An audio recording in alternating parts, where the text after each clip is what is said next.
From the New Arts and Media Studios in Milwaukee, I'm Charles Purcell. This is The Log. All right, well, we have to talk about, of course, the presidential debate. And I want to talk, as I always try to do, from the perspective of a socialist, a social anarchist. I want to talk to my people. You know, those of you who identify as capital D Democrats and rather sort of the traditional liberal or progressive in America, you know, you're pretty happy these days and you're hopeful, and I'm with you and I support you and you're my friends and I love you. And but just know that that's not me. I mean, I'm happy for you, and I do understand that Kamala Harris is the one thing standing between us, all of us, and a right-wing, MAGA, fascist, authoritarian, strongman dictator. I honestly believe if he were, God forbid, to get back into the White House, he'd find a way to hang on in 2028 and just hang on until he dies. I firmly believe, and I don't think it's an exaggeration, that his most extreme followers would fall right in line. They would only become more extreme. And as far as the courts are concerned, you know, get more MAGA judges, more MAGA justices, more MAGA, extreme MAGA legislators in the House, in the Senate, and especially where they can do the most damage in state legislatures, because that's where they can make elections just irrelevant. You know that. That's where they can fulfill the dreams of 2020. That's when he wanted chaos in counting the electoral votes, and he wanted chaos to send decisions back to state legislatures and ultimately to the House of Representatives, and finally solidify this tyranny of the minority. And they have every chance of doing that if he's back in the White House, and especially if he's back in the White House with a little bit of help from the House and the Senate. He doesn't have to have the trifecta. He doesn't have to have majorities in both houses, and he can do a lot of damage regardless. But if he gets majorities in both houses, then he can do even that much more damage. So Kamala Harris said something very important, I think, in her convention speech, and that was that Donald Trump is not a serious person. I'm paraphrasing because I don't remember exactly what she said, but her message was, he's not a serious person, but the danger he poses is extremely serious. It's existentially serious, the threat that he poses. And it's because of the craven attitudes and actions of the Republican Party, those who have fallen in line with him. Okay. All right, the debate. Again, coming at it from a socialist, social anarchist point of view, very happy because she stands between us and existential threat. Good. It was a massacre. By any objective standard, she just wiped the floor with him. Kamala Harris just destroyed the Orange Menace. Now, as I'm watching, first of all, the first question right out of the gate, I was not enthusiastic. I was going, oh God, I was just jumping up, yelling at my television, because they asked her the Reagan question: Are we better off now than we were 4 years ago? That's such a softball, easy question to answer, and she decided not to answer it at all. Not at all. She didn't say anything about the terrible pandemic that we were in the middle of and how it was being mismanaged, and literally hundreds of thousands of people were dying that didn't need to die, and it was just a fiasco. And the economy was crashing because of it, and supply chains were falling apart at the seams. You know, she could have. What an easy answer. And then she could have talked about how she and Joe Biden brought us out of that abyss and made the right decisions and the tough decisions. And now we have the strongest economy in the world. We're the envy of the world as far as our economy. It was so easy. And she didn't answer it at all. She didn't say any of that. She just launched into her stump speech and completely ignored the question. I thought, okay, this is what this is going to be. You going to play that same old tired politician's game? So in just right out of the gate, I was not happy, because I've criticized Kamala Harris in the past for doing this very thing. And, to cut her some slack, I guess, everybody does it. Literally every politician does it, except for my buddy Bernie Sanders, who he's my standard, and I wish other people could live up to it. In other words, he answers questions. It's as simple as that. He's asked a question, he answers it. And sure, he pivots to his talking points about the 1% and the economy works for everybody, of course. But first he answers the question, and then he applies that answer to his talking points. And I just don't understand why other politicians can't do it. So right out of the gate, I was very disappointed. But it all went pretty well after that. The worst thing I can say about her is she did sort of do what the traditional politicians do. They had their checklist, right? She was very well prepared, and it was like, boom, check it off, boom, check it off, boom, check it off. You could just hear her going through these bullet points in her head. Okay, I got that one out. And okay, fine. She did it relatively smoothly and professionally, but I'm tired of the game. Okay, so the first, several exchanges are kind of what you'd expect. She's checking off her boxes. He's being bombastic and dumb, and, it's just what everybody expects. And everybody's grading him on the curve, of course, and, well, that's just what he does because he's a dumbass. And my biggest worry is, okay, for about the first half hour, I'm thinking, I'm not happy about any of this because obviously she's killing him on points, but I'm looking at this through the lens of persuadable voters. And in my mind, any voter that's still persuadable is the aforementioned dumbass. How can you be undecided at this point? What kind of a weird psychopath have you got to be undecided right now? It just doesn't make any sense. So I'm trying to watch this debate through their eyes. And what I'm seeing is just really standard stuff that we've seen 1,000 times before. A Democrat giving cogent answers but checking off their boxes. A Republican being bombastic and angry and talking as though he knows what he's talking about, but of course he doesn't. And the voters who are dumb enough not to know the difference don't know the difference. It's like what I always talk about in the arts. We ought to be able to discern good from bad. I worry about our culture that we're unable to discern the ridiculous from the sublime, the good from the bad, the quality from the trash. It's a problem. It's a really wide problem in our culture. And it's a problem in our politics. So I'm looking at it through this lens and I'm thinking, these dummies aren't being convinced of anything. Nobody's changed their vote so far in the first 30 minutes. I don't see it. Yeah, she's crushing him by any objective standard of someone who can recognize standards. I know I was on a comment thread with some family members who I love, and we were sharing some comments, and I know they could see this, and I know most Americans can probably see it, but the people who we need to see it aren't. Until minute 31, it's been pointed out, was when it happens. That's when the question was about immigration.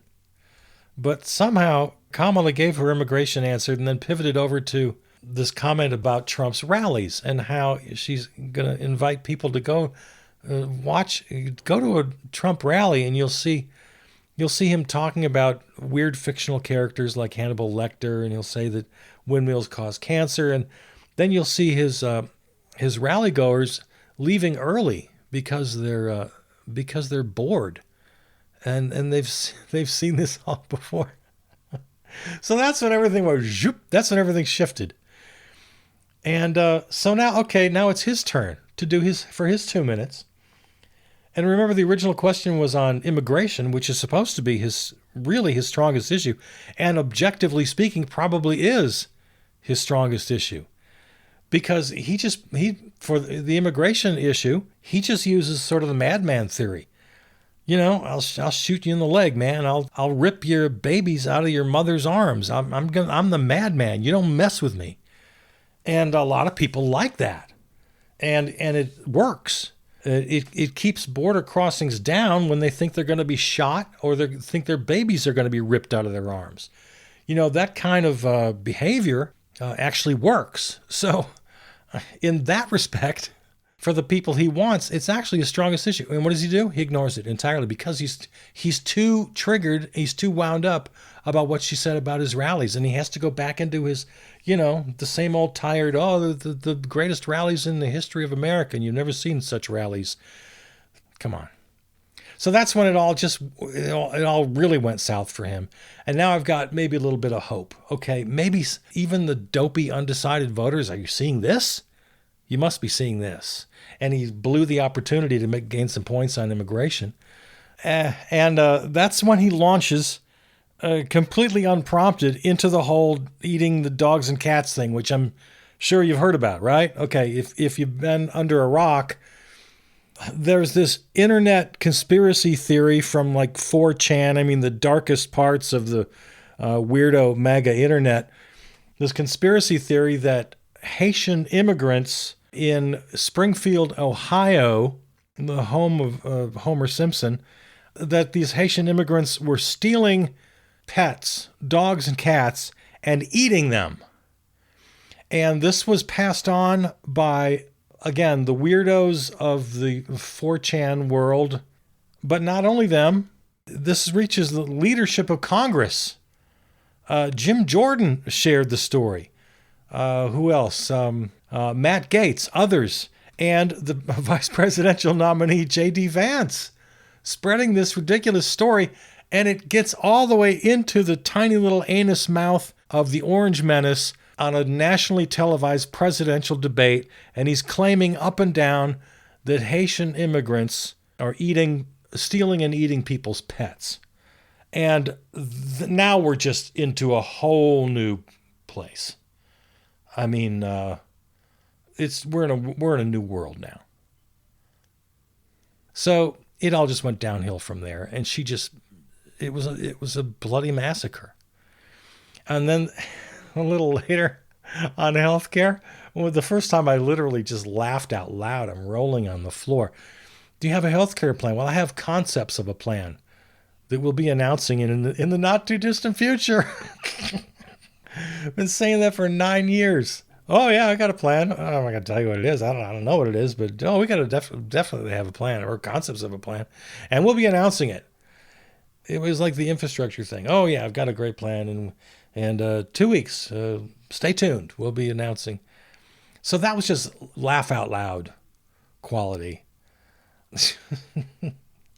I won't give you the whole rundown on the debate. I wish more people saw it. Millions and millions and millions of people saw it. But again, getting back to the people who are going to make the difference in this race, the people whose minds can still be changed. It's a very small number, but it's a significant number because they're going to decide this election.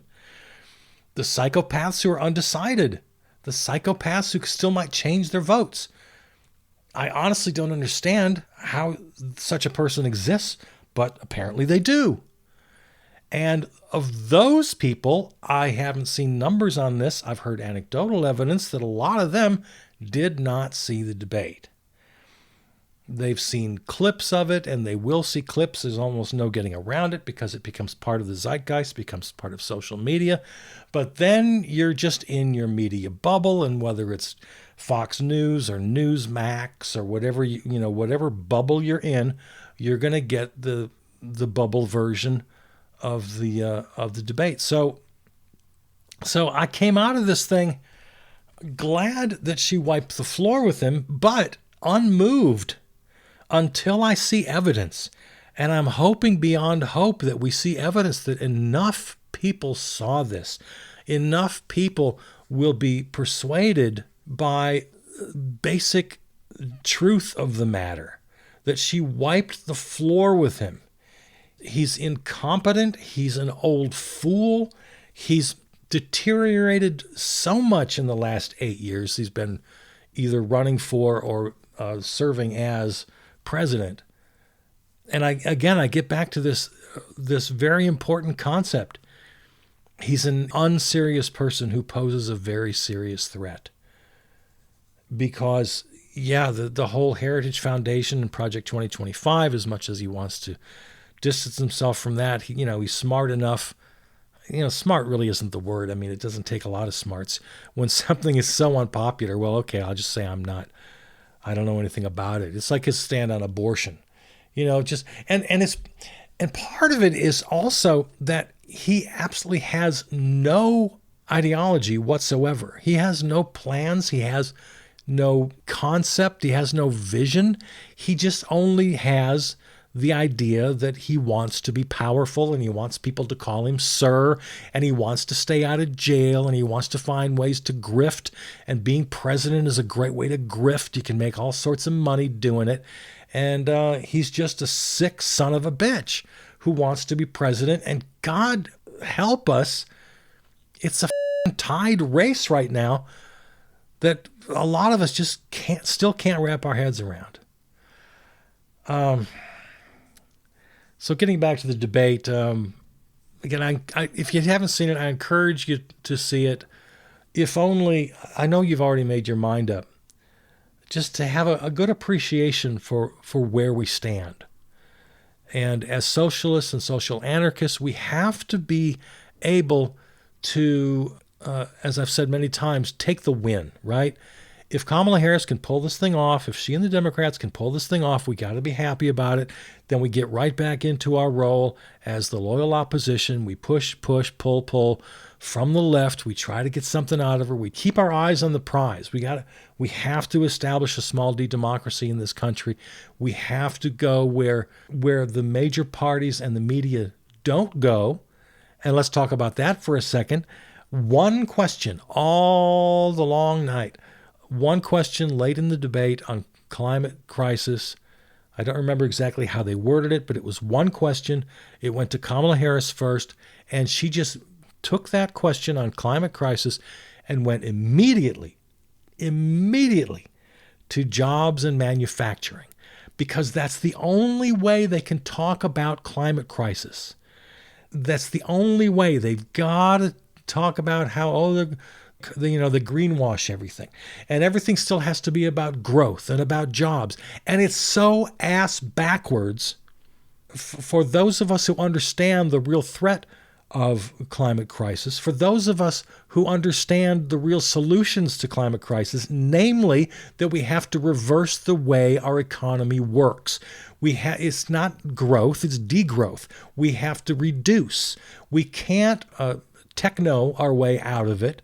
We can't buy our way out of it. We can't grow our way out of it. We can't have increased manufacturing, increased consumption, and then somehow have a miracle of a healthy environment. It just doesn't work that way. We have to have fundamental change. So her answer was woefully inadequate. It was really horrible. But compared to any Republican answer, again, we have to be happy with the win. We have to at least let her stop the fascists, the nihilists who are just going to run the world into a fiery pit, laughing all the way because they're, at the top of the mountain counting their money. So yeah, one question on climate crisis that was basically ignored by Kamala Harris because she went straight to her greenwashing, jobs kind of answer. And then by the time it gets over to the Orange Menace, he's lost all track of the idea that this question was ever about the climate crisis, and he's just going on about manufacturing and jobs and tariffs and his whole ridiculous thing because he doesn't have an economic policy. Because he doesn't have any policy at all. Someone told him that tariffs are a good idea. It's evident he doesn't even know what a tariff is, because it's really the only thing he mentions when the economy comes up. And again, this climate crisis question became immediately a jobs and economy question. So yeah, he just goes back. Yeah, he literally doesn't know what a tariff is. He keeps talking about how countries, China and other countries, are going to pay these tariffs. They don't pay tariffs. The importer, whoever imports foreign goods, pays the tariff, pays the tax. And then the cost, of course, gets passed on to the price of the product. So consumers eventually pay. Well, you know this. I don't have to tell you this, right? I don't think I have to tell you this. Foreign governments don't pay tariffs. If I'm an importer-exporter, like Elaine's fictional boyfriend, if you get my Seinfeld reference, for every matchstick that I import, I pay an extra 10 or 20 or 50 or 100% tax. So then I sell it to distributors and they sell it to consumers and everybody pays along the way. Yes, the money goes into the coffers of the U.S. Treasury. It's a tax. So that part of it is true.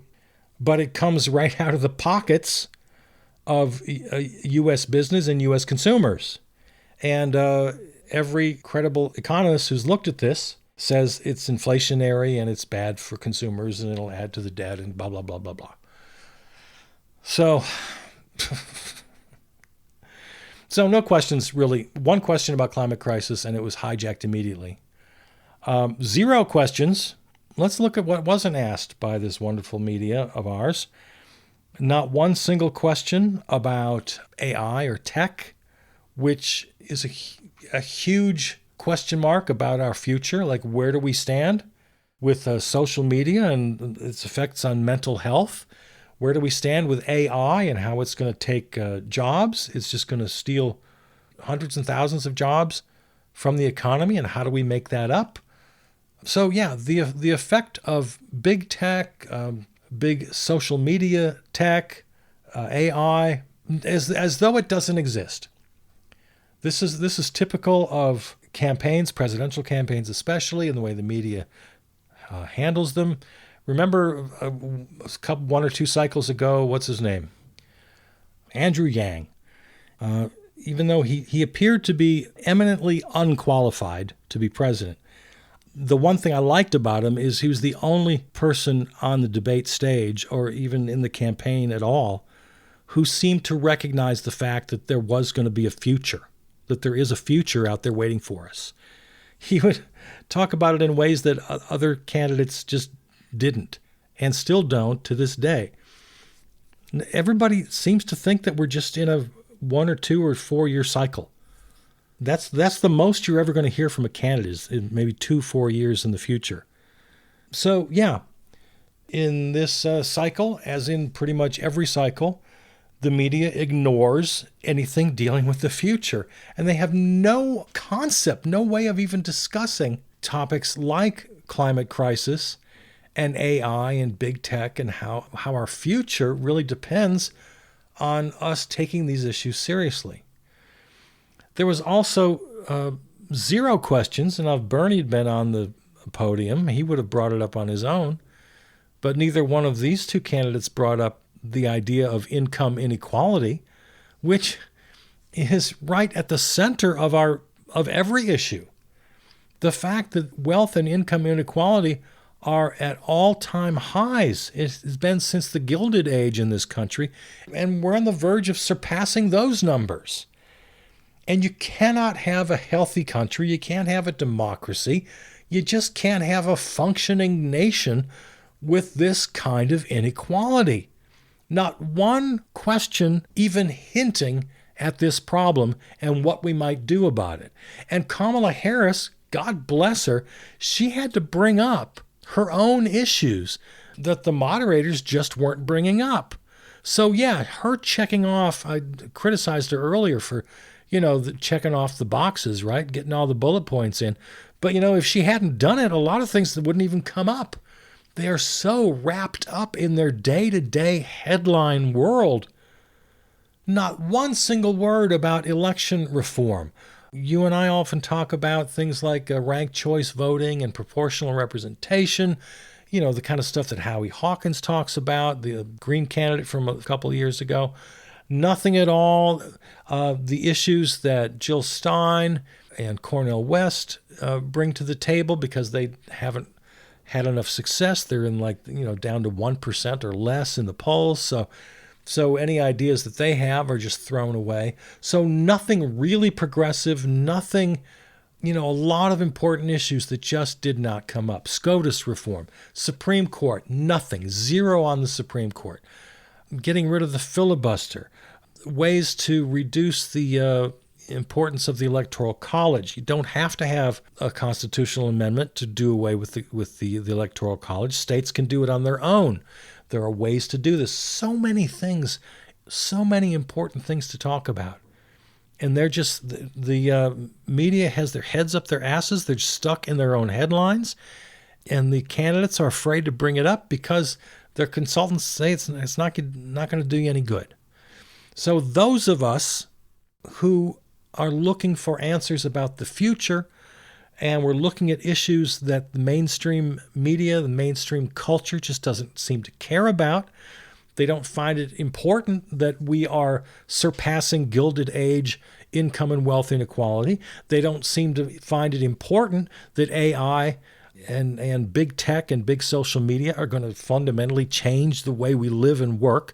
They don't seem to have a real appreciation for how climate crisis is going to create a whole new class of literally millions of refugees. And all of these things are important, and none of them get talked about or mentioned in a presidential debate. And we're just in a very sorry condition right now. So, my buddies on the left, if you're a capital L lefty like I am, if you're a socialist, if you're a social anarchist, I'd love to say, vote for the socialist candidate, Claudia de la Cruz. Vote for the Green candidate, Jill Stein. Vote for the independent candidate, Cornel West. I would love to be able to say that. In fact, and I'll repeat what I said last week or a couple weeks, I forget when I said it. If you're not in a swing state, I encourage you to do that. Send a message. Vote for Jill Stein. Vote for de la Cruz. Vote for Cornel West. Go ahead. Absolutely do it. If you're in a swing state, or I'm going to say at this point, just to play it safe, if your state is within, say, I don't know, let's say 10 points, if it's in single digits, okay, let's say that. If the difference in your state is in single digits, then you got to vote to get rid of the Orange Menace. If it's more than single digits, if it's 10 or more, it's not going to change. So go ahead and vote for Stein, de la Cruz, or Cornel West and make a statement. So